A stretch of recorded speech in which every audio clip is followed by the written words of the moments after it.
You're watching the VHS Files. My name's Josh. With me, as always, is Eric and Jason. And tonight we're talking 1989 Society by Brian Usna. And we're not going to cut. We're just going to cut right to the chase and get right to the shunting tonight, guys. How you feel about it?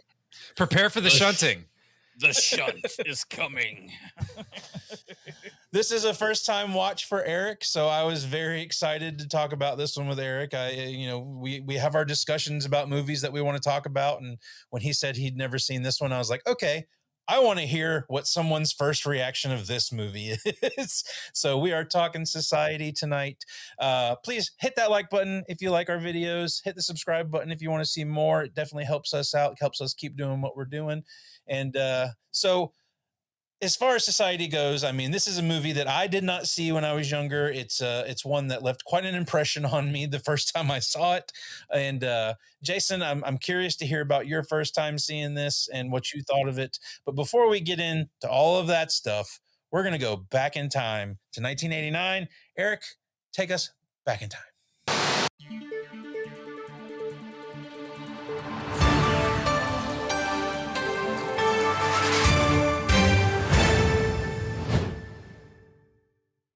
Well, Josh, in 1989, you'd turn off your Game Boy, put on your Cosby sweater, and grab a Jell-O pudding pop for the road.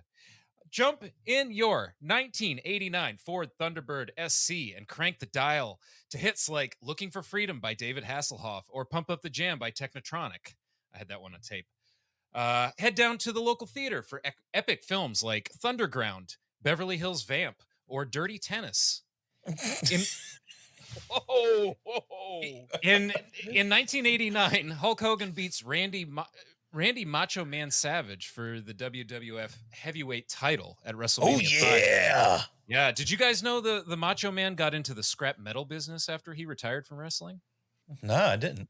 Yeah, now he goes by Randy Salvage. The first test flight of the U.S. stealth bomber happened in 1989. While the test went well, the engineers felt it could have gone better, but I think they were just being stealth deprecating. The first complete ring around Neptune was discovered in 1989. The discovery was actually a surprise. Yeah, they didn't even plan it. Wow, he's just laying them on today, man. Thank you. And finally, you know what car never goes out of style? Hey, what's a Geo? Geo is a new line of import-style small cars that'll take you anywhere, no matter how far you want to go, or how far you have to go to get there, or how many of you there are. Or how many of you? Geo's swell. Where can I get one?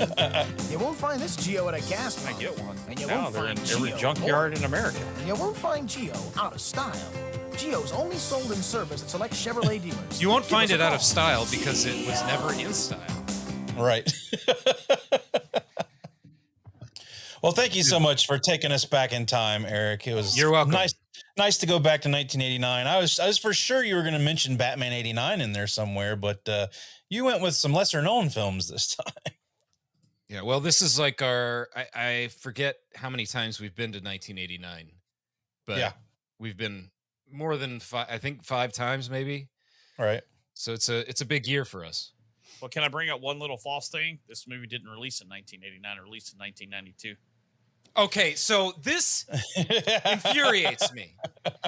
Okay, this is interesting, Jason, because when I watched it I had to rent it on Apple or whatever, and it said 92.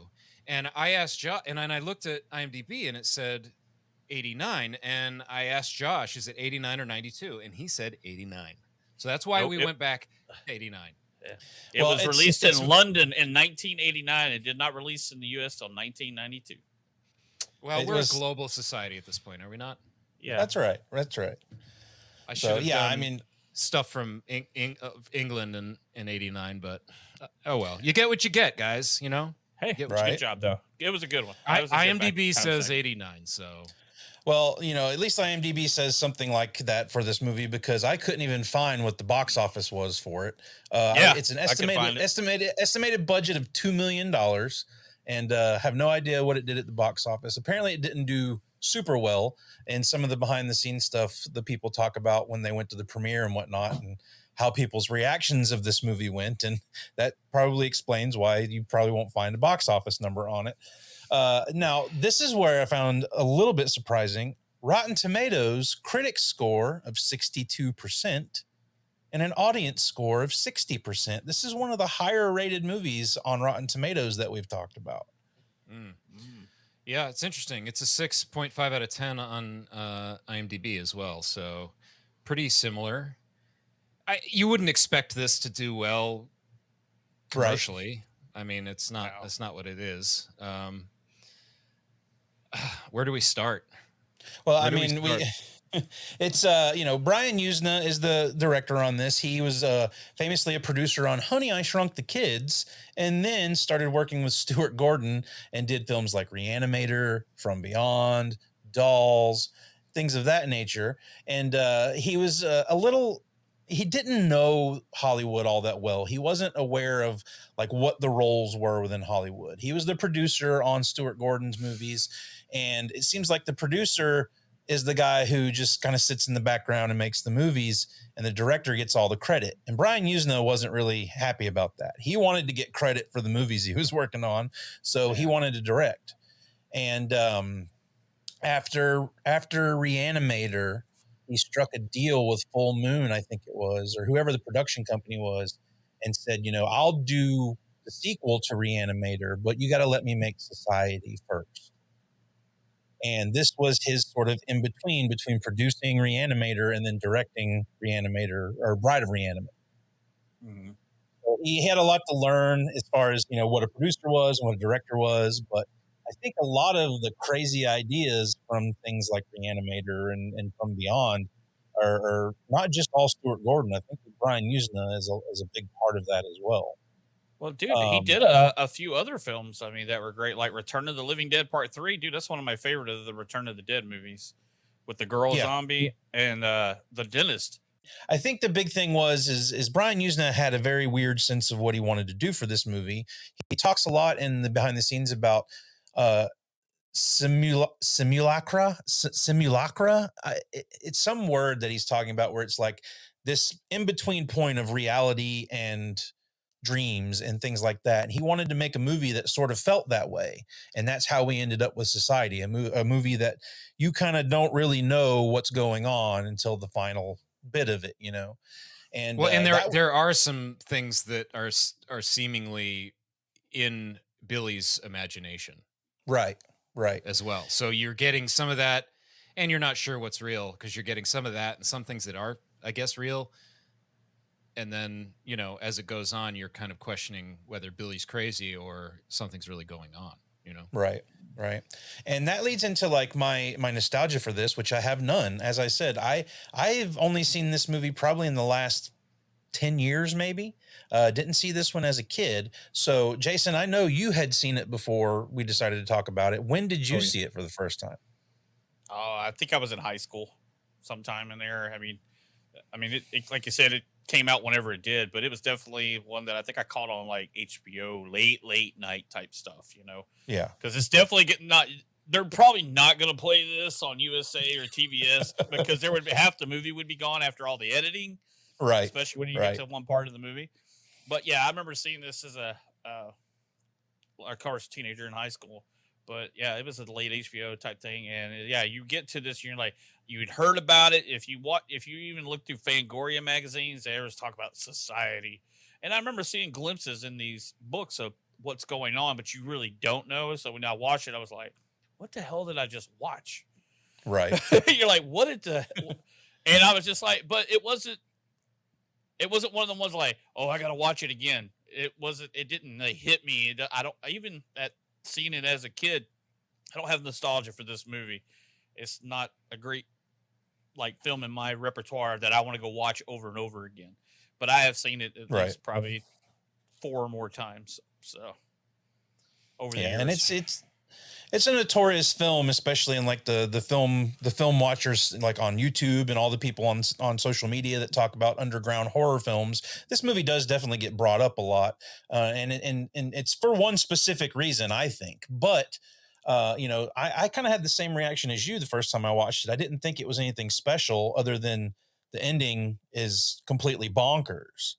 But watching it again and watching it, through an adult lens, aside from some of the acting in this movie, I think there's a lot of good stuff here, and we'll talk about it as we talk about the movie. But I kind of found something in this movie that I am really enjoying at this point. So that was why I was anxious to talk about it. Now, it's going to be hard for me to not just go ahead and ask Eric, Eric, what was your first impression?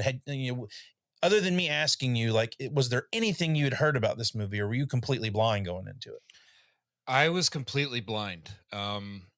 The box art for the Arrow edition, which is what they show on the rental, gives you a little peek into what you're going to eventually see here, right? The faces, and you had mentioned, try to avoid the opening credits, which I did not do. I just watched them because I didn't know what to not look for, so I just watched it.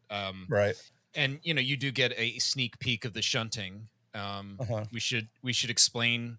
Should we explain what a shunting is? What the shunting is? We'll get there. When we get there, we'll do our best to try and explain the shunting. Yeah, I mean, my immediate reaction was, at first when the movie starts and you're in this world and you've got Billy, and he's clearly a little from the get-go, he's unhinged. He has his sort of nightmare or vision or whatever. And immediately I'm kind of thinking of the reality, or the, like you were saying, the simulacra or whatever, the weird, I need to know how to pronounce that one. Yeah, it's a tough word. Simulacra, I think, is the way you say it. It's $1.75 word.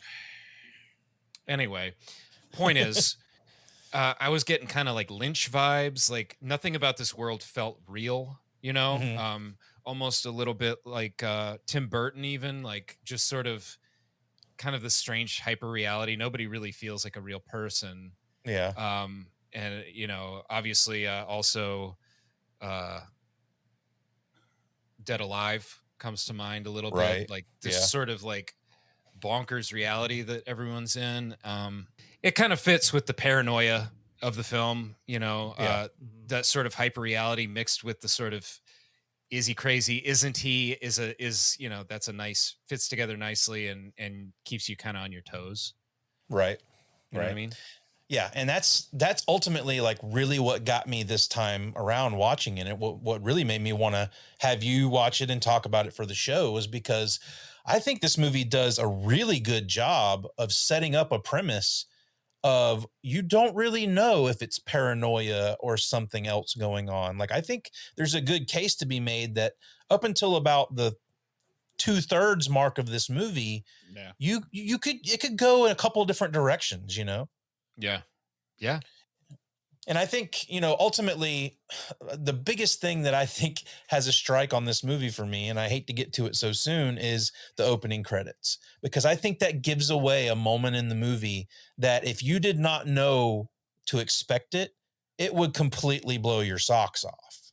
Yeah. Oh God. Yeah. What it shows is what appears to be some kind of orgy, but there's some skin melting together, blending together, almost like The Thing. You get some kind of stretchy skin going on. You're you're trying to figure out, is that a body part? What's that? So, I mean, in some sense, yeah, they could have obscured it maybe a little bit more. I don't think, but it does make you wonder what the hell was that? And you're waiting for the rest of the movie to figure out what that was, But I agree. It does kind of take a little of the steam out of it. Well, let's go ahead and make our contribution to society and get into this thing. As Eric's already said, it opens with a very Nightmare on Elm Street-esque sort of cold open with a dream sequence here with Billy walking through the house and hearing all these strange noises. And this is automatically where you start getting these, senses of okay, are we supposed to be dealing with Billy's subconscious here and his nightmares and everything? And it's definitely it sets the mood for where we're going, and also the paranoia. I think paranoia is the key word when it comes to this movie as it goes along. Right after that dream sequence, he's in with his therapist. So clearly Billy's having some issues. He speaks to a therapist, and he takes a bite of fruit, and he sees all these worms. He sees something disgusting just under the surface of his fruit, which is, exactly what's going on in this movie. Yeah, a bit of foreshadowing. But it's not there. It's not there. It's all in his head. So now we're questioning Billy. Like, okay, we can't totally trust Billy's perception of reality here, because he's seeing worms under the skin of his fruit, which aren't there. And he's in therapy. So, like, is he, not to say that anyone in therapy is crazy, but, that's what I'm saying. Like, you've got some questions. We don't know Billy yet. We just got here, Yeah. And it's kind of funny they do the worms, because that kind of goes throughout the whole movie with worms and slugs and certain things. Yeah, it definitely sets up a premise of like something off with everything other than Billy here in this movie. I also like the fact that it sets, he's a high schooler, he's a basketball player, he's the head of the debate team, which I find really funny. He's an excellent, he's an excellent kid. He is like excelling in school, sports. He does everything right. He's like what any family would be proud to have, but his family doesn't seem to care about him at all. So that's what's really got him bent out of shape. He's like, this kid puts everything 100%, and he's still like, his parents act like he's nothing to them. Dude, he can't understand why he can't get them satisfy them, Yeah. My favorite thing is when his buddies tell him, like, you're so perfect, you're a basketball player, this, and one day you're going to kill the president. I love that line. I mean, your best friend is like, you're so perfect, you're going to kill the president. That's a great one. Milo's a strange friend. I mean, from all the hijinks that Milo pulls on Billy as we go through this movie, I'm like, how good a friend is Milo really? But he ultimately helps him out in the end, but he does some pretty weird shit throughout this movie. And I also like that it's also setting up that whole sort of like, when you're in that part of your adolescence, like all these differences that you notice between you and your family. Like sometimes, like I remember thinking when I was a kid, maybe I was adopted. Like we all kind of go through that little sense of like, maybe my family isn't my family sort of thing, that paranoia in a sense. So I thought it was cool that they're setting up a couple of different things here where you've got this kid going through his phase in life where maybe he doesn't feel part of his family and everybody's against him. So it sets all this up. And I think the only thing that really hurts is the acting in the movie doesn't really, add to any of that. Like it's very wooden acting as we go through it, but the premises and the story and the storylines they're setting up, I'm having a really good time with. Yeah, just like they said, the whole thing with Milo and Billy, and then we get to Jenny. We get our first introduction to Jenny, his sister, which we'll get into that later. And everybody's like, oh, his sister. And then, we get the nice little, hey, it's an 80s movie. We got to have some nudity. So here we go. Let's go ahead and get this out of the way.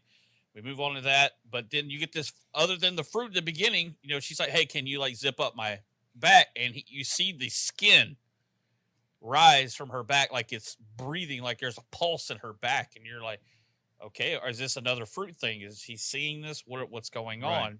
It's like a little Cronenbergish going on here. You're like, what the hell's going on with this, the fruit in the body now?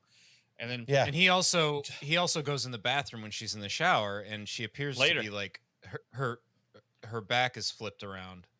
Yeah. So she like, has she has a front butt. Yeah. She has front butt. Yeah. So like, is he seeing this just like the fruit, right? You're not sure what's real here.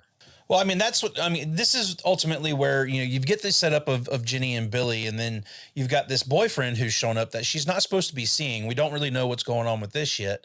And Daniel. Daniel Blanchard. David Blanchard. Is it David? They refer to him as Blanchard through the film. Yeah. So let's just call David him Blanchard. Yeah. But yeah, I mean, I don't think this is really the way you go about talking to somebody, although at this point we don't really know he has ulterior motives because of the earring and the microphone and all of that stuff.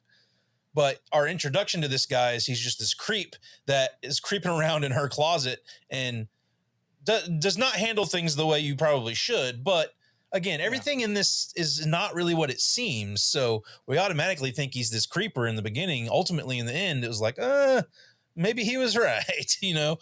Well, he discovered what was going on, and he was trying to help her and or expose them. So yeah, he's sneaking around, but at this point Billy just thinks he's a shitty ex-boyfriend that won't leave his sister alone. So he tosses him. Then Billy's, you know, debating Petrie, I think he goes by Petrie. That's it. Yeah. Petri he's debating Petrie and well, I mean, did we find, you know, we're introduced to the parents after they find out that Blanchard's there. And then you already get this like gross feeling because the mom and dad are a little too close to the daughter here. Like you automatically are like, and even Billy mentions to the therapist in the beginning something about incest. And I'm like, where are we going with this? You know?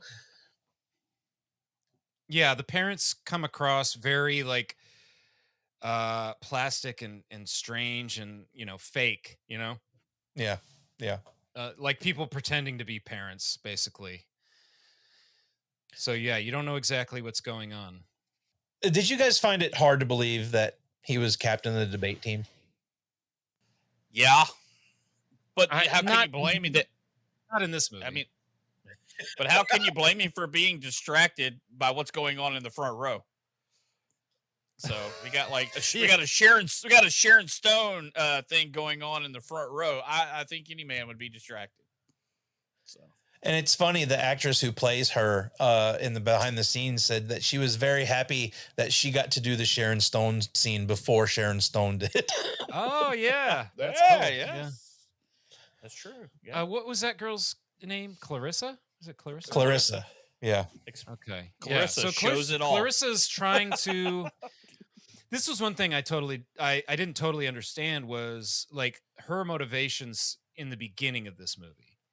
Yeah. I understand, you know, where it goes, but I don't understand why she's doing this stuff at the debate and stuff. Like, why is she trying to pick up Billy? Like, doesn't she know that she'll eventually be able to shunt Billy? Well, it's a little confusing because she certainly seems to be on the arm of Ted or what's his name, Tad or Turd Ferguson or whatever the fuck his name is. Turd Ferguson. I like that name better. And she seems to be on the arm of him. And then, you know, you get this flirting between her and Billy throughout the movie. And you also find out that Ted and Billy's sister also have something going on as well. So there's definitely a lot of mystery and intrigue they set up between all these characters in the beginning. They make it hard to root for Billy too, because Billy definitely comes across as a brat who's just sort of like struggling with teenage adolescence a little bit. Mm-hmm. You know, he walks into the therapist's office and we've already seen him eating fruit in there. When he finishes the debate and he goes to the therapist, he takes an apple, takes a bite out of it, and then puts it right back on this stack of fruit. And it's like, you know, you're not setting up a character that I'm rooting for automatically just by like, this kid's rude as shit. Like, don't put fruit back after you've eaten it. Look who he was raised by. I mean, he was literally raised by these crazy like parents that are only, you know, raising him to be their sacrifice, basically. Right. Yeah. So, you know, he's a spoiled little rich boy and he's going to act like one, right? Yeah, because it's after that, what he's sitting there talking to his parents, and you kind of get, you know, a little foreshadowing here, which we know later, because they even tell him the line, said, you really deserve what's going to happen to you and make a wonderful contribution to society. Right. Yes.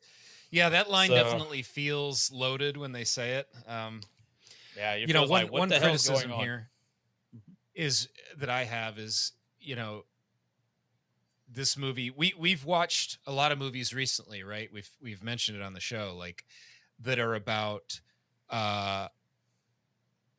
rich versus poor, different Mhm. classes, working class. You got movies like Triangle of Sadness, The Menu, some of these other shows and things we've watched that are so that's like the defining theme of the film.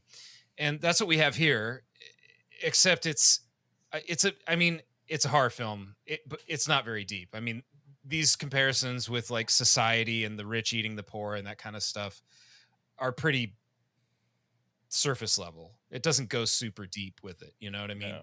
No. And it's almost like it beats a dead horse a little bit. That's how I would describe it. Is that stuff is there, but it really just beats it over and over. And I'm like, I get it. I mean, that character in this movie literally says, The rich have always sucked off low-class shit like you. Well, you've also got to think about the time period it was made in too. I mean, we're watching this through a modern lens now, where this is the norm in a lot of movies. We're getting a lot of this metaphor and undercurrent of all of these topical issues within surface level horror movies. I don't think this was all that common in '89. I think it was a little, a little bit different than the horror movies you were seeing at the time.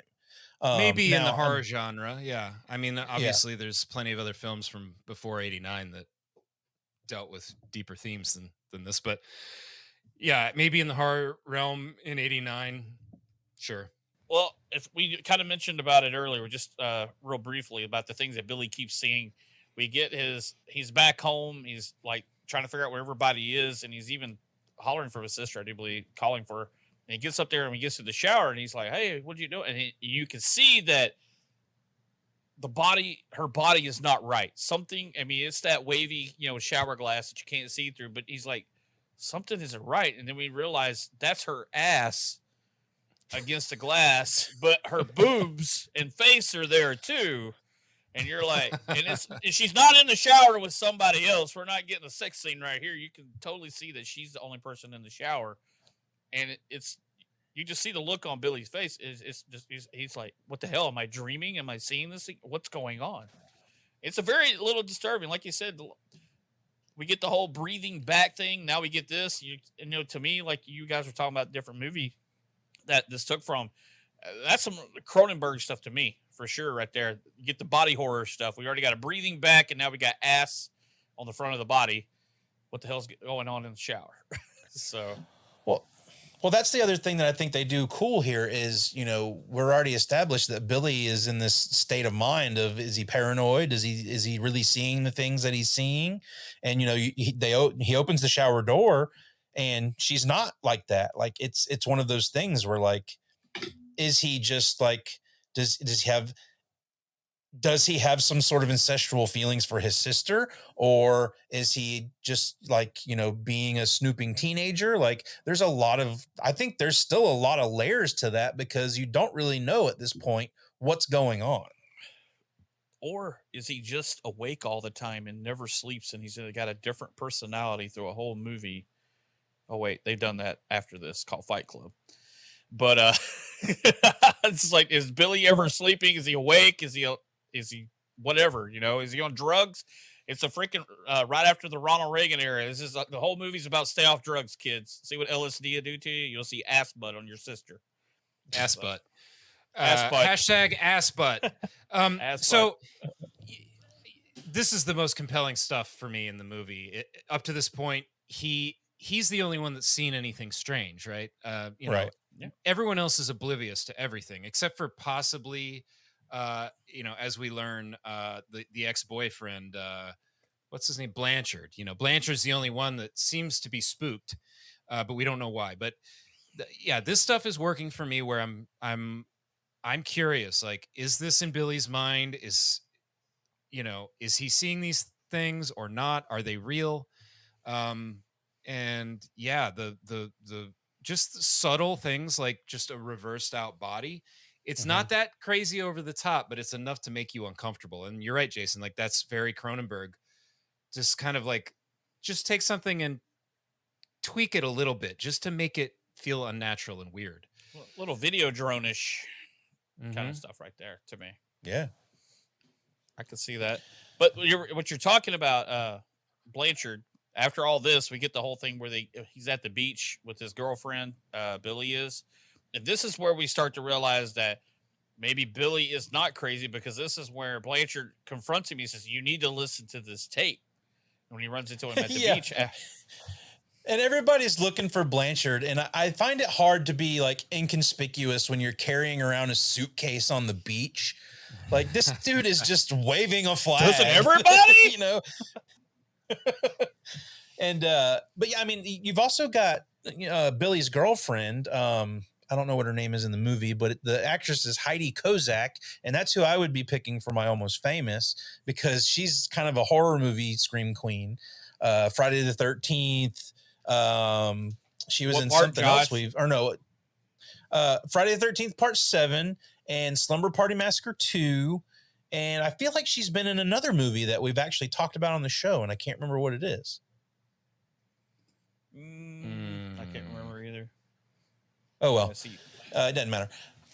But, and that's the thing. Like, at first, it sort of seems like everybody except Billy knows what's going on, except Billy and maybe the handful of guys that are trying to tell him what's up. But, you've also got his girlfriend, who's also not part of this sort of clique of people, because she wants to go to Ted's party. She's trying to get him to get an invite to that. They also set something else up here with the kids that are fucking with him on the beach when they come up and squirt him with the suntan lotion and die, alien scum. Mm-hmm. Dude, there's And then shoot white goo all over him because, I mean, the sunblock stuff is like so overtly sexual, and it even in this movie it sticks out as just being like the director just wanted to do this, and it just doesn't even feel right. I don't know, like, again, subtlety's out the window. Obviously, this movie is not about subtlety. Yeah, but Billy has to listen to a tape of a horrifying tape of his parents and his sister and a bunch of other people, including Ted, right? I think Ted's in the tape somewhere. Yeah. And they're all having this crazy orgy. There's screams. It sounds almost like inhuman at times and weird. And I mean, all the incest stuff, it is super nasty. Yeah. Eric, I want to say a line from this real quick because you're talking about it. It says, this is your coming out party compilation with you need to do it with someone of your own age first, which is Ted. It says, and then we'll have our fun with you. And then the host, it says, and the orgy is all one and you'll be nice and stretched out. And you're like, yeah. What the hell did you just say? This is Listen, her okay. parents talking to the daughter. Yeah, this is a good time to ask this question. Were you surprised that there wasn't more nudity in this movie? Because there's one sex scene, Right. and outside of that, there's basically zero nudity. I mean, the shunting stuff, like there were no private parts that I recall.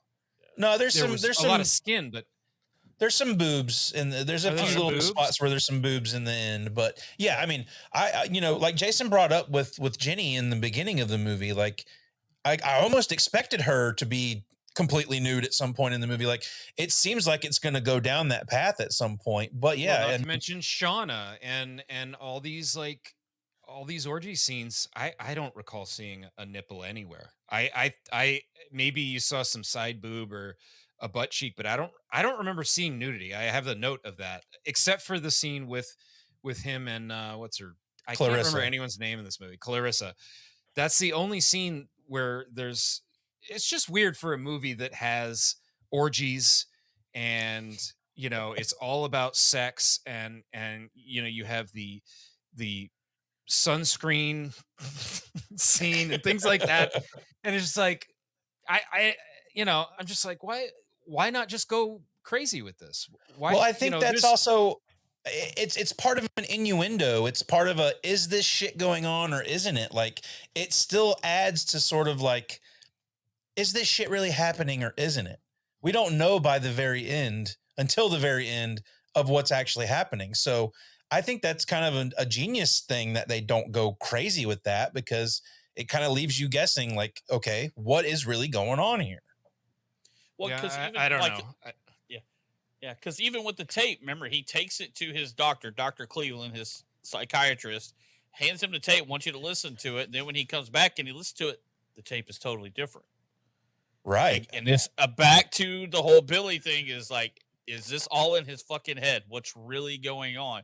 I mean, at this point, you even start thinking, is anything, like even his conversations with normal everyday people, is any of this real? Like, is there a Blanchard? Is it a girlfriend? Is basically the end of the movie going to end and he's like locked away in a psych ward somewhere, just babbling to himself about whatever's going on?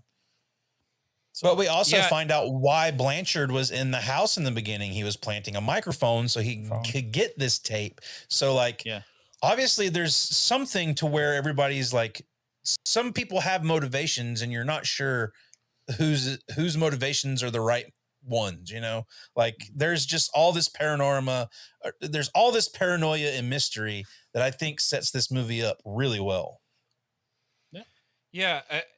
In '89, what was spy tech like back then? Could you really have like a speaker transmitter in an earring?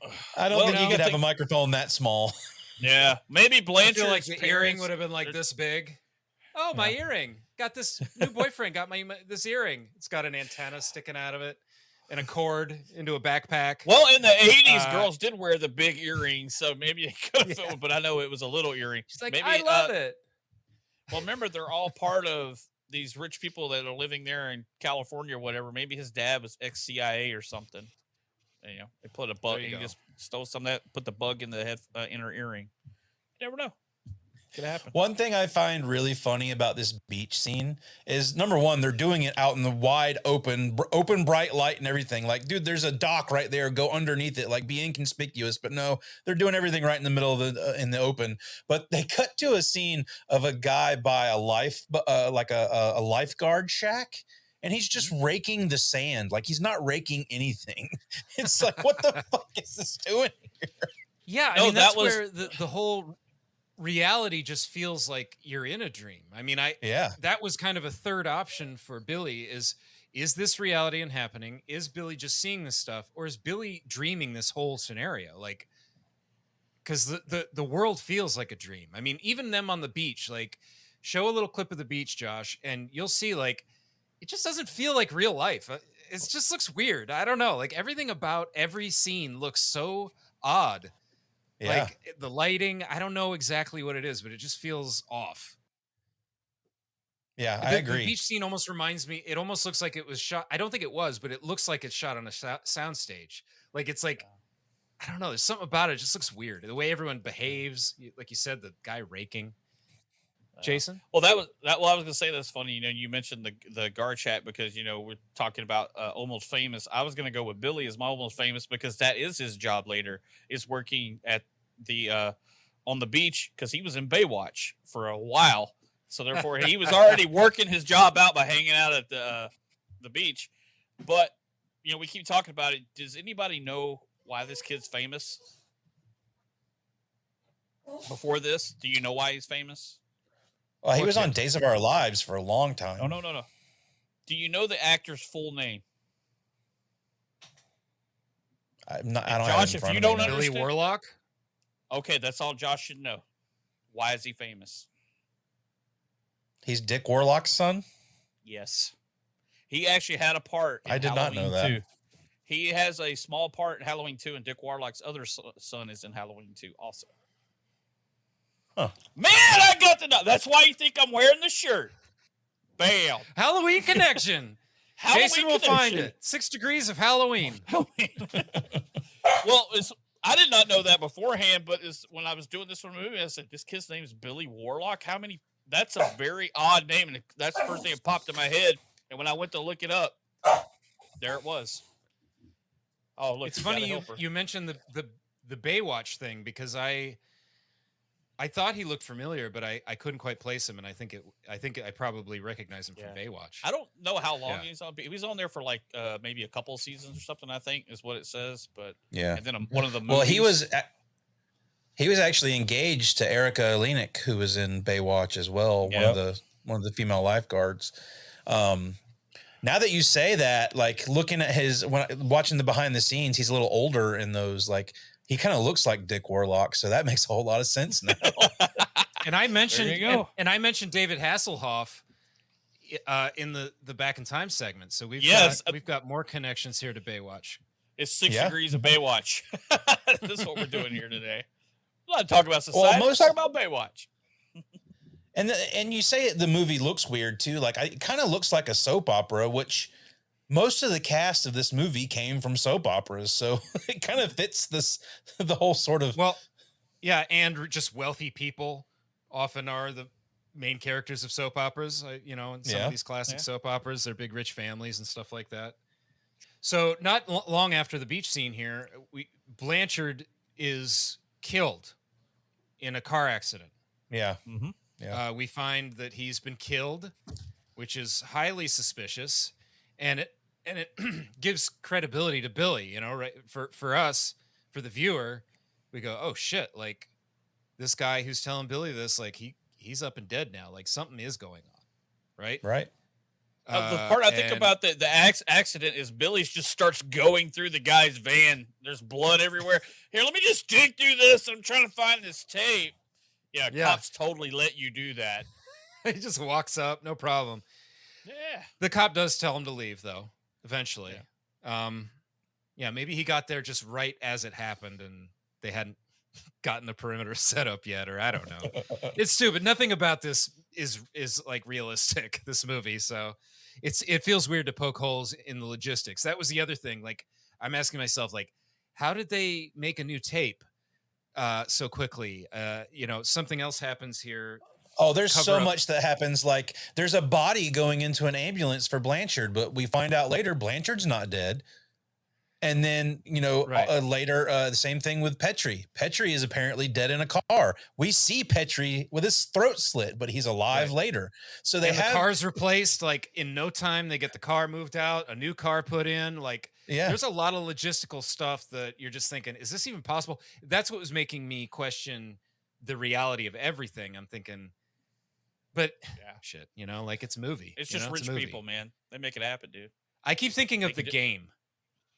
Yeah, I know I always bring up the game, but like I'm thinking of the game and I'm like, this is the kind of hijinks they pulled off in the game. Like really high level trickery. Well, it feels like that at the very end, when you get into the house, I kind of felt like a little bit of the game was coming back to me there, because they start revealing that everybody's in on everything, Right. I do want to talk about Milo, Billy's friend, real quick. And we've already brought these kind of weird. As we've gone through the movie, Billy's been finding all this weird shit in his Jeep. And he finds a shrunken head in his locker and everything. Go ahead. I was going to say the Ken doll with the screw in his head, too. Yeah, and we find out that it's Milo that's been doing all this shit to him, which is weird. And he's doing it to fuck with him, and we find that out. But there's a scene where he finds the shrunken head in his locker. I'm going to play it for you guys, because like Milo does something here that when he does it, I'm just going to play it and show it to you guys. Okay. Hey, dude, I see you got... What? What the fuck was that? Like, he thought he got him, and then he didn't even react. So it's like, well, fuck. The first time I saw it, I was like, did he even say words? Like, what the fuck was that? Yeah, I forgot about the pieces in the car, and that's further driving Billy crazy, because somebody's like, they seem like threats. Yeah. And then, especially after Blanchard seemingly dies, you're like, okay, somebody's threatening Billy here. They know he's on to them or something. We don't know what's going on. And then it's all just a baloney red herring. Milo just wanted to fuck with him. I don't know. It's kind of a throwaway thing. I feel like you honestly don't even need Milo in this movie. I mean, he seems like a character that's just there to help move some things along, and that's about it. I also wanted to bring up Clarissa's mom, who we met on the beach. Miss Carlin? Yes! She looks like she could be like John Candy's character in Nothing But Trouble. When John Candy's dressed up in drag. And she loves hair. She loves to eat hair. Oh, actually, Okay. you know, I didn't love Milo, but all the stuff with Milo and Miss what's her name? Miss Carol? Miss Carlin. Miss Carlin. When they're just like on a mission together and he's like, hop in, let's go, Mrs. Carlin. They're like, don't eat my hair, you know. I love that shit. That's the other thing that's kind of unique about this movie is there's weird comedic spots in it too. Yeah. Like there's funny shit that happens that you're like, it happens completely out of left field. And the hair is one of them. But Jason, you were about to say something? Well, I was going to say something about the hair because, I mean, you're thinking about all the weird shit going on, and we find out later about the whole shunting thing, her thing about eating hair. Is she one of them? Because there's a scene that, I don't know if you remember, that the one pulls the hair out of his mouth to throw it out, but yet she eats hair. Yeah. There is a question left unanswered of what her deal is, right? Because she is the mother of Clarissa. I cannot remember her name. I'm sorry. But, you know, as we learn, Clarissa is one of them. And, you know, her mother is sort of like a almost mindless, like, Is it from the inbreeding? Is it from the inbreeding? Maybe they had to do it. Maybe it's an inbreeding joke, or I mean, there doesn't seem to be anything wrong with Clarissa. That's what that's what I started to get. Is this a joke about incest and inbreeding, and this is what happens every now and then? Certainly possible. Yeah. Some kind of birth defect. Yeah. But you know, they talk about how perfect don't they talk about their genes? And I guess that's part of the joke, but anyway, yeah. So speaking of Clarissa, we get the sex scene with Clarissa where we get some more body twisting and like impossible body, you know, she's, you know, they're in a certain position and then like her arm comes around. It's like, where is this arm coming from? Billy shows her his O face. Dude, during this sex scene, I thought maybe Billy was part of society with the faces. Oh. I'm like, what the hell am I watching? I was like, maybe there's something wrong with Billy. He was actually like very shy and did not want to be nude in that scene. And he talks about it in the behind the scenes, and he talks about it like he was being a prude. And it's kind of funny because the girl who plays Clarissa was all for it. She was a Playboy model. So she was, let's do this. She was used to taking her clothes off in front of cameras, but he was not. That was a very uncomfortable sex scene in a movie. Oh yeah. Yeah. And what's weird is like Clarissa is a weird character for sure because she seems to be very empathetic to Billy. She's definitely, you know, she's helping him out later and whatnot. She obviously feels enough for him to have sex with him. Now, was she trying to shunt him herself? Who knows? Like she seems like she genuinely is interested in him, but she's also like, oh, Billy, you're so silly. Like she's really weird. And no, I have more questions about her than anything because, you know, she ends up helping them against the society. She is one of the society. Okay. Mm-hmm. She's hitting on him in the beginning of the film. Okay.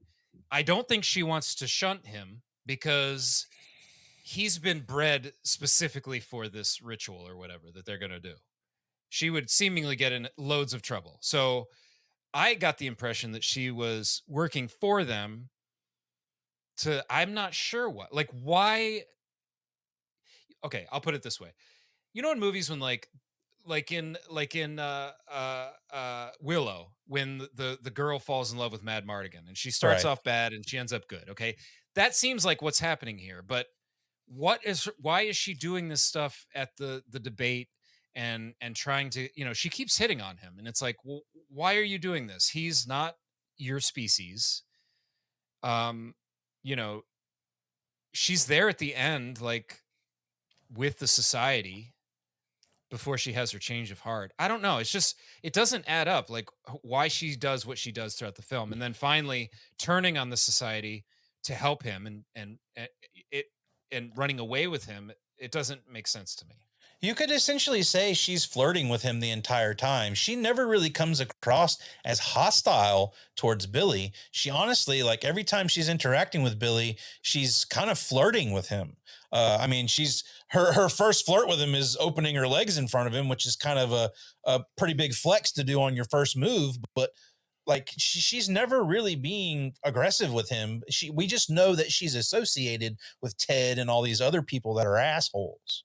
Right, but she knows that he is a regular human that has been bred from birth to be shunted by the group. Yeah. So it just seems weird that she would go after him of all people. But whatever, I'm not going to overthink it. Maybe I already have. And she gives us our first inclination that maybe he really isn't from his family, because he says something to her and she says real or adopted, or he says something about his mother and she replies with real or adopted. And then Milo comes in and interrupts the whole conversation. So we never get any more to that conversation, but she drops that line by the pool. And, but then, she continues to go down this weird path of she's fixing Billy tea. And she's like, do you want cream or sugar? You want me to pee in it? Just like that was what the hell is nowhere. R. Kelly moment. And it goes unaddressed. Like he doesn't. Yeah, he's just really like, respond oh, to it. you're weird. You're so weird. Yeah, I mean that's one like of those. Literally, she would probably pee in the cup for him if he wanted it. Maybe She's that's what. ready. Yeah, maybe society people do that. They just like that. Yeah. Maybe. They like golden showers. But speaking of the whole thing where Billy's had this weird feeling about like his mom, dad, and his sister, when Billy gets back home and he walks in and dad's massaging his daughter and mom's wearing lingerie and they're all in there together and they're all kind of sweaty. You're like, this is a little too much togetherness for families to have, Yeah, if you're Billy at this moment, I'm definitely like, what? Somebody owes me a fucking explanation as to what's going on here, because this is weird, Yeah. And then, Jason, Jason, I have a question. Sure. Did you notice all the great cars in this movie? Oh yeah, got the Jeep out front. I mean, almost everybody has like an awesome car in this movie. There's so many great classic cars and trucks and all kinds. I'd of cool take stuff. David's van too, man. That was a nice van. Yeah, the van was cool. Yeah. Anyway. It's Billy's all girlfriend. Yeah, well, they're all rich. Billy's girlfriend was driving a Vet, so that automatically makes her a douchebag. Yes, douchebags. Yeah, totally agree. You drive a Corvette, sorry, you're a douchebag. Me and Josh have worked with cars in our life. That is just a general consensus. Sorry, people. But one of my favorite things from this revelation of finding his parents with his sister and all this stuff, he starts spouting out and cursing at him and whatnot, and drops a line that you don't really think is gonna. You think it's just a drop line in the movie. Fuck you, butthead. And and you will never be prepared for how that line pays off in the end of this movie. And you would not have seen it coming, that's for sure. No, definitely not. Yeah, Eric, at that point, did you think anything would happen other than just, everybody called everybody a butthead in the late 80s, early 90s? I didn't expect that specific thing to happen, no. Definitely not. Let's not talk about it till it happens. I love it when it happens. But there's also something about Blanchard that they find. We find out Blanchard was Jewish also, so that kind of plays into the whole society and like him not being part of things. Like there's the another layer of it's a religious racism thing. And like anti-Semitism type thing. It's not good. Not very nice people. Well, these people. Yeah, basically the idea that these people have been the ruling class throughout history. Not just right now, but they've been the ruling class going all the way back. They've been running the show. Yeah. They even mentioned something about Rome, like back in those days. I think at one point in time. I mean, all the way back. He keeps calling them aliens, and they explain that they're not aliens. They've been here just as long as anybody, right? As humans, just running the show from behind the scenes, kind of a thing. Okay. Well, let's jump to this one part because this is a lot of part that doesn't make any sense. When Billy's going through all that and they show up and have Billy committed to the hospital, that whole segment did not need to happen in this movie. Please tell me you guys agree. Well, especially because he just wakes up and leaves immediately. And Milo's there and he just walks out and his Jeep's there ready to go. I'm like, yep. Yeah. There's this whole series of events that happens that, again, it puts the movie in this whole sort of like dreamlike state because, you know, Petrie addresses him and says, hey, you know, you need to meet me here. I've got information for you. And we find out, you know, Petrie's dead and the car has been crashed and all of this stuff happens. And, you know, this is another thing that's weird. Billy runs away because someone chases or he's chasing somebody. And then automatically he's at Clarissa's door again. And she's like, oh, hey, what's going on? It's really fucking weird. The geography is all over the place. And then, yeah, like the cops go to the car. The car's not the car that he saw there. All this shit is like nothing is what it seems in this movie. So I'm constantly just going back and forth like, until you see what happens at the end of this movie, you really don't know what's about to happen to this guy.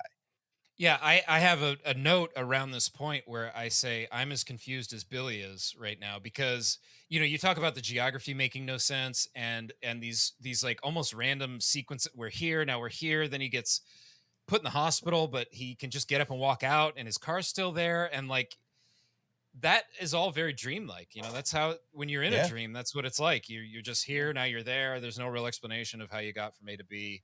When he comes out and talks to Milo, he seems like he's changed in some way. Like, I was going to say he changed. They put a brain slug in him, you know, like Wrath of Khan or something going on. Yeah, I was like, they've done something to Billy. That was you're right. Thought.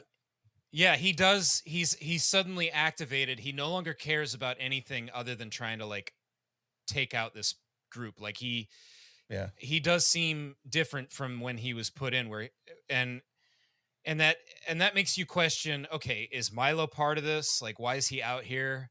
Has Billy been changed somehow? Like you're saying, I mean, they are harvesting slugs earlier in the film, right? In their garden, which I guess they eat or something. I don't know. Yeah, we find out they serve them for dinner. Yeah. Right. So yeah, Billy's kind of changed now, and you're just like, what the hell is going on? Like I at this point, even though this is not a long movie, what is it, 90 minutes? Yeah. At this point, I'm like, okay, let's get to it. Like I'm ready at this point to have some answers. And I agree with Jason. Like my note literally says, I don't really know why the hospital scene is here. He just gets up and leaves. He's supposed to be dead. We share a brain, Josh. We share a brain. Which is funny because at the very beginning of this episode, when you said he walks into the house in an Elm Street sequence, I literally had that wrote down. So I was like, we share a brain with this shit, man. So. But, you know, and then he goes to Clarissa and tries to figure out, you know, he goes to her. I don't even really know what he goes to her for other than an explanation.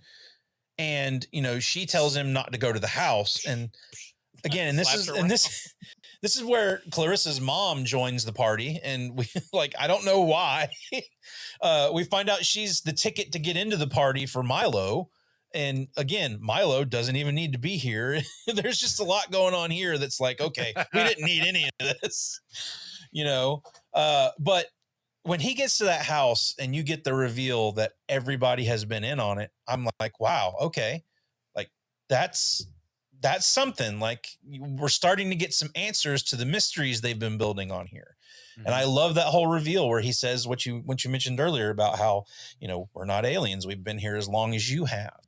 And like, I don't think, again, if we were still doing good, bad, and ugly for this movie, the bad and ugly would be that fucking opening credit sequence, because I think if that's not there, you have no idea what you're in for when you get into this house. And the reveal of it would have been so shocking to people. It probably is so shunting. It would have been super shunting to people. Dude. And that, what's his name? The Judge Carter. That guy is disgusting. Oh, so nasty. That dude. So nasty from this point on. But I love that line. I gotta say it. the smell of the hunt and the taste of the shunt. And I'm like, what? Listen, quickly, while we're on talking about the society and that they've been around forever and all this kind of stuff. I mean, this is feeding into taking from the long held conspiracy theory of like lizard people in power, pedophilia. I mean, this is what the QAnon people talk about. This is what they think. They think this is a documentary about the Clintons and the Bidens or something. Like, seriously, I mean, they think that the Democrats are like a cabal of pedophiles that like drink the blood of babies for like life sustenance. I mean, this is right in line with what the Q people are pretty much believing. And let me ask you guys, based on that, not to get political here, but who does this family remind you of more?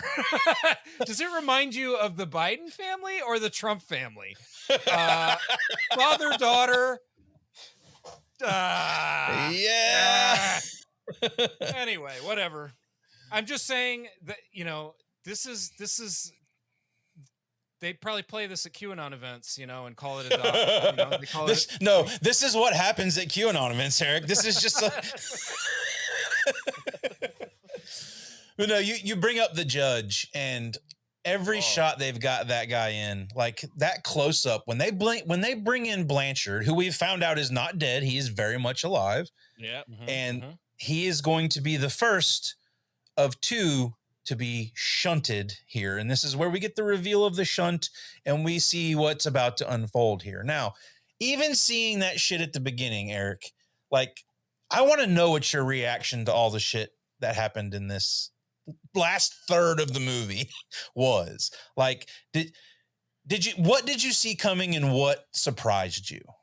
Okay, well, because of the intro and because of the box art, I was kind of ready for the imagery of the shunting, and we should.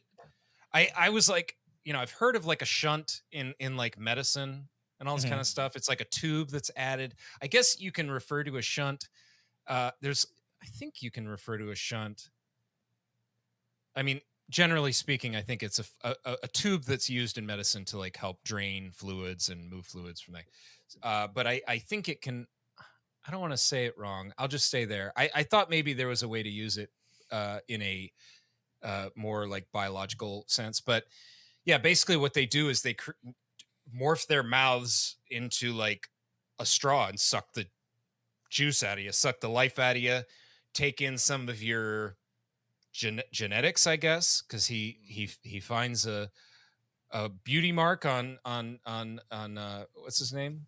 Blanchard, and after he shunts him, he has the beauty mark. He's like takes on an element, which is weird because like, how are you a judge for however many years in this town? You just suddenly have a beauty mark now? Like, have you been shunting before? Like, were you like a black guy a year ago and now you're a white guy because you shunted a white guy and now you look white? I don't know, but it doesn't make sense. The shunting was definitely weird. I think we need to throw a shout out to Screaming Mad George, the special effects guy, which I guess had a lot of say in the visuals of the shunting and some of these other things. I think he brought a lot to the table as far as the visual of it being not just an orgy and shot as an orgy, but actually like this weird, almost like they're consuming him, right? And raping each other. him They're at the same, and each other, and yeah, it's just this big like mass of flesh. And how do you like the part where he shoved his fist up his ass and it come out of his mouth? I wanted to know your reaction when you see him, he's holding on to him and he just goes, ah! And you see David Blanchard's face, and then all of a sudden it's coming out of his fucking mouth. I was like, I'm watching this and I'm like, I wish I could have been there to see Eric's reaction when that fucking happened. Yeah, it raised our eyebrows. Kayla watched this with me. I was gonna say, did you have Kayla watching with it? That's good. Yeah, we're like, whoa, okay, and yeah, and it is definitely shocking, and the effects are pretty good, and the effect, like just the concepts too, like just the idea of that, right? Like, yeah, going up through the mouth, hand coming out. definitely striking again, visually. they're setting up something here that will pay off in a later part of the movie as well. But I also want to get back to Mad George, because like a lot of his inspiration for this was Salvador Dali's paintings. Interesting. And after watching the behind the scenes and hearing him talk about it, you can see a lot of that in the makeup and the way a lot of the design of this stuff is. And if you watch closely in the parents' bedroom when Billy's in there, there's Dali paintings on the wall to sort of hammer all that home. Nice. I did not notice that. I was a bit preoccupied with the other imagery in the bedroom, but yeah, the hand in the ass is pretty. But a lot of the stuff. Something that comes up here, I mean, we'll go ahead and get to it. We're kind of there. Is when the psychiatrist is chasing Billy up the stairs, and his head turns into the hand. Let me give you a hand. That head and everything was all a design by Mad George of like part of his personal art collection. He sort of was like, he asked Brian Usna if they could use this stuff in the movie, and he was like, yeah, let's do it. And that's where the idea for giving this guy the head changing thing happens.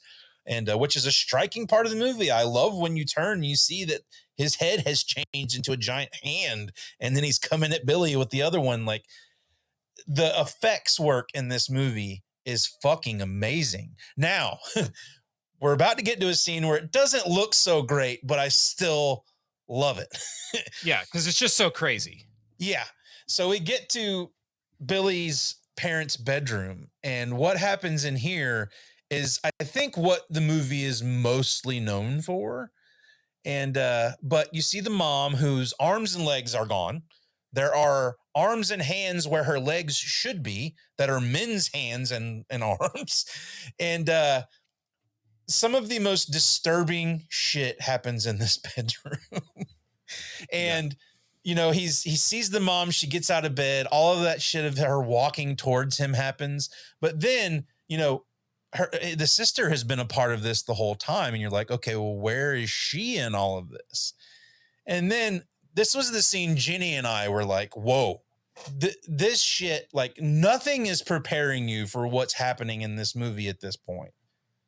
It's fucking nuts. Yeah, it's just so insane and bizarre, and it just feels like a nightmare, right? It's just, and you got to feel bad for Billy at this point. I mean, this is pretty traumatic, seeing his family this way. But let's talk about the dad. Then we see the dad. And, for anybody watching on YouTube, we're going to have to heavily censor any sort of clips that we pull from this movie. So I would just say, go see the movie if you're interested in what we're talking about. But just Google it and look up images. You'll find them. But when you get the reveal of the ass coming out from under the sheets, and again, we referred to it already. He pops out from under the sheets and he goes, I guess you were right, Billy. I really am a butthead. But the best part is when he starts going. Oh, no. Oh, no, Josh. Oh, shut Can you see it? Oh, no, Dad.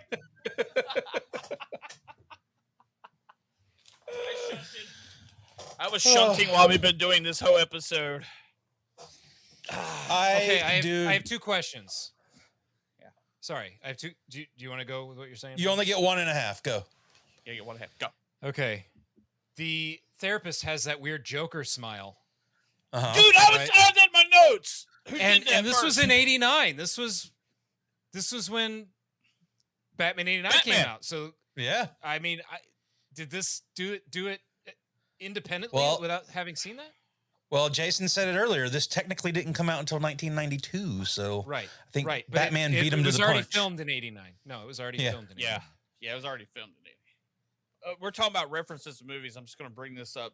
Me and Josh had mentioned this before, just talking with the big group of people. Reminds you of another movie from a famous director now that's just taken over Hollywood and his movie. Come on. What movie? I mean, he's talking to you, Eric. Yeah. Are you talking to me? Anybody? Yeah. A famous This guy director is pretty much- taking over Christopher Nolan? He's taking- no. I don't know what you're talking about. I would love to know what Christopher's stolen from this. You never know. A little movie called Slither, where everybody comes back to. Yeah, I was like, oh, you're right. After, because I remember seeing Slither for the first time, and I was like, I've seen this before, and I couldn't remember where I'd seen it. Where everybody's part of the body at the end, and all the different townsfolk, and I was like, I've seen, and it was years down the road, and I saw Society again, and I was like, that's where I've seen it. I could not remember where I'd seen the whole idea of the whole community becoming one big living creature. Yeah, good and it was point. from Society. James Gunn definitely is a Society fan. You have to assume, right? Maybe so. Well, I combed the special features for Slither to see if there's any mention of that being an inspiration for Slither. And if he was inspired by it, he's being very, very quiet about it because there's not one mention of that in any of the behind the scenes stuff. But that's a good movie too, though. I like Slither. Yeah, I mean, it's different, but you can definitely tell like he had to have seen Slither. There had to be some inspiration from Society there. I mean, both of them have some The Thing in there too. A little bit, yeah. So I mean, just the melting of flesh and different faces together. I mean, they both kind of take from that, but they all stole from John Carpenter. So. Yep. And they live obviously for this movie. Go ahead. Yeah, as well. Yep. But we get our full view of the shunting now. Mm-hmm. And like this is where it's very much like The Thing, very much like Slither, and it's just like, holy fuck, dude, like all the shit going on is just crazy. I love that they're like one guy sucks an eyeball out and they start passing the eyeball around and everything. Like it's crazy, dude. Well, there's also like they stick the fingers into the flesh and it starts to like in the skin melt into it, Yeah. What movie was that also, Josh? Well, you're gonna have to be a little more specific than that, my friend. Oh no, with fingers going with the fingers into the face. Wasn't that on The Thing? Am I yeah, there's a spot in The Thing where he sticks his hand in a guy's face. Yep. Yeah, and it goes into the skin. Yeah. See there again, stealing more. Yep. I just couldn't remember exactly what it is. The thing. Go ahead. Sorry. But there are some weird comedic things that happen in this ending spot too. Like the music that's playing, the like circus music that's playing underneath the shunting that's going on is like got a very comedic tone to it. And then, Ted, who has been the alpha throughout this entire movie, decides he's going to fight Billy before they shunt him. It's all a little murky as to why this is, I guess, because he's the king of the shunt. It's like trial by combat. Yeah. But they start fighting and then he kisses Billy. And again, something happens that I was totally not expecting and comes out of left field. And it was this.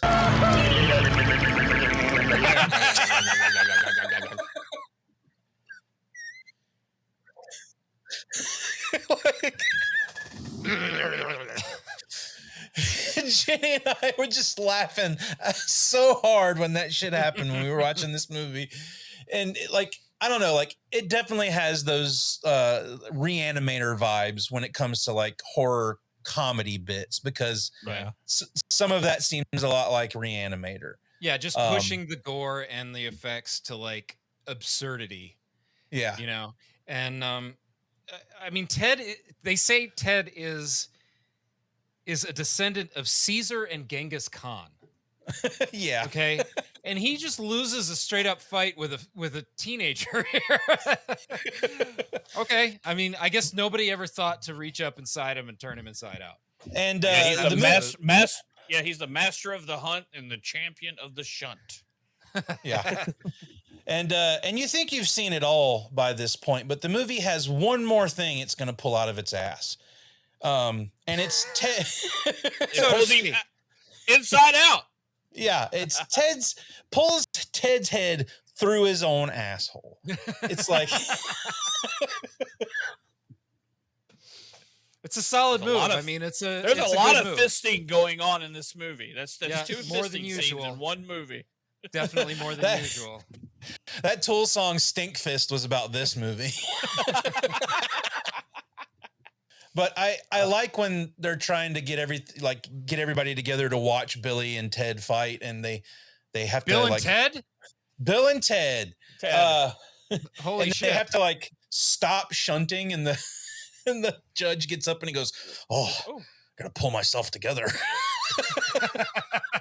But then he touches it and he has the beauty mark that he got from Blanchard. He's in there playing with it. He's like, oh. I don't think the shunting would be as gross if it weren't for two things. One, the hair. Eating the hair is grosser than anything in all of this to me. Yeah. Like when they're coughing out the hairballs is just like bleh, bleh. But if you didn't have the judge in these scenes, I don't think they would have been near as like gross, because the way they frame him in camera, it's like close up on his face. He's like licking his lips and chewing on that cigar, and it's like ASMR. You can hear him like. Also, you can hear those lip noises, and they set him up early as being like almost like they're setting him up with the daughter, which is super gross. So you get this like pedo-y vibe off of him. Yep. And yeah, he's like all these old men sexual predators that are just disgusting. Well, you get that with Dr. Cleveland at the beginning of it. He's sitting there behind Jenny, and he's sitting there groping her tits through her shirt, just holding on to her, and you're like, whoa. So you're kind of thinking that's what the judge is there for him, and that's what he said. Remember, they said it was for someone her own age, and then the parents, and then the host, and the judge was the host. So he was there for her. Right. Yeah. So. And it just adds another level of gross to all of this. But, we get everything that we've been going throughout this entire movie. We find out what it all boiled down to was this shunting at the end. And Billy pulls Ted's head out of his ass, and the movie just fucking ends. It's like they get away with Clarissa, and there's a joke to close them. Yeah, there's a joke to close the movie, and the movie's fucking over, dude. And it's like there's no resolution to anything that happened other than they get away. It's crazy. The thing that I'm left with is nobody really seems to care that they got away. The dad says, you'll never really get away. We'll get you. Yeah. And nobody goes after them because they're not worried. They have too much power. I think, our ragtag group here is going to be on the run forever. Yeah. Billy's now in a relationship with one of these contorting monsters, like Clarissa. Is that her name? Did I learn it? And Clarissa is literally one of these shunting monsters. Will she eventually need to shunt? Do they have to shunt to eat? Where's she going to get slugs to eat? I don't know how any of this is going to work relationship wise. I don't think they've really. This is like the Graduate situation. They run off together and then they're like, now what? Well, if you had purchased the Arrow Special Edition Blu-ray, it comes with a comic book that is the sequel to Society. Ooh. Follows the events after what happened in the movie Society. I didn't read it, unfortunately, so I can't tell you what happens in it. Doesn't do his research. Oh, fuck. He tells us there's a fucking comic book and didn't even read it. I'll read it and report back, but there is somewhat of a treatment for what they would have done for a sequel for this, and they sort of lay it out in the comic. But I think it's kind of ballsy to end it the way they do, with just like, yep, I mean, they got away, but that doesn't mean they won the fight here. Like it's another one of those. It's like I can't believe this movie came from the 80s. Like it seems like it was way ahead of its time. Like this is a prime example of a movie that would be like an A24 movie now. Like it has the social undertones with everything, plus the crazy effects and the crazy horror aspects. Like it's I don't know if unique. I totally agree. I see what you mean, but think of movies like In the Mouth of Madness or Rosemary's Baby or They Live. Like those are all high concept horror with, I mean, Rosemary's Baby not so much, but the other ones. Oh, Rosemary's Baby is amazing. I'm just talking about like the horror effects stuff. We get with the Carpenter stuff. you don't get so much in Rosemary's Baby, but you do get the sort of secret society paranoia, kind of thing. Right. Everyone's in on it kind of vibe. But you're right. I mean, it definitely feels like I thought of Men a little bit during the shunting scene. Yeah, yeah.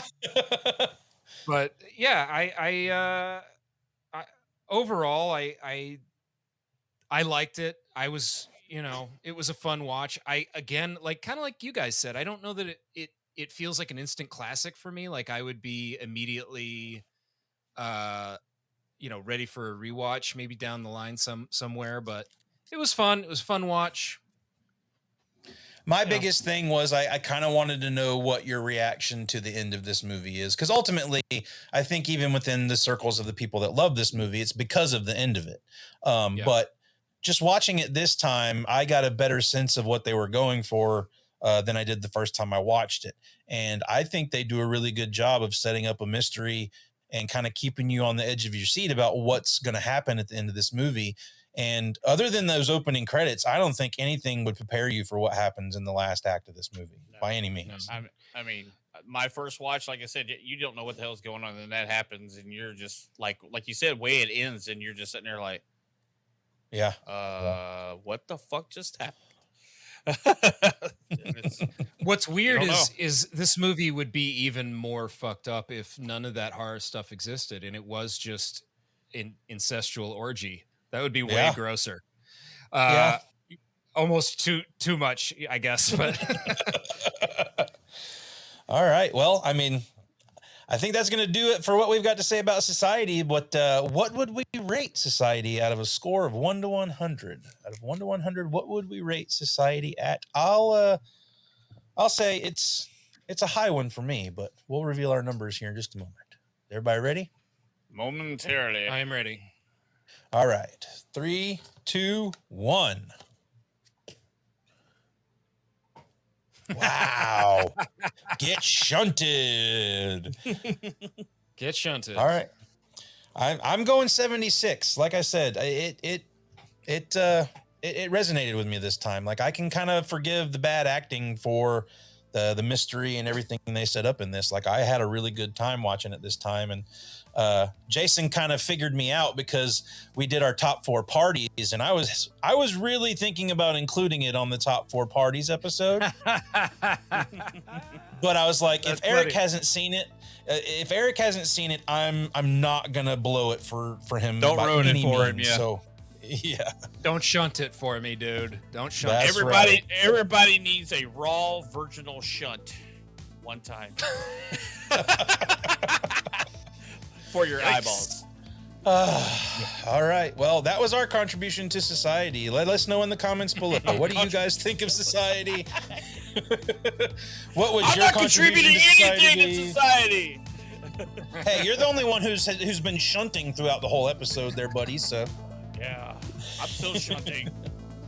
I gotta go. I've got a Head up shunting my in ass. about 30 minutes. I gotta get ready for. I like to shower first. like the thrill of the shunt. All right, everybody. Thanks so much for hanging out with us and talking about Society. Let us know in the comments below what you think of the movie. Do you like it? Do you hate it? We'd love to talk with you about it in the comments below. Hit that like button, hit that subscribe button so you know when we're putting out new videos. And until next time, be kind. Rewind. Get shunted.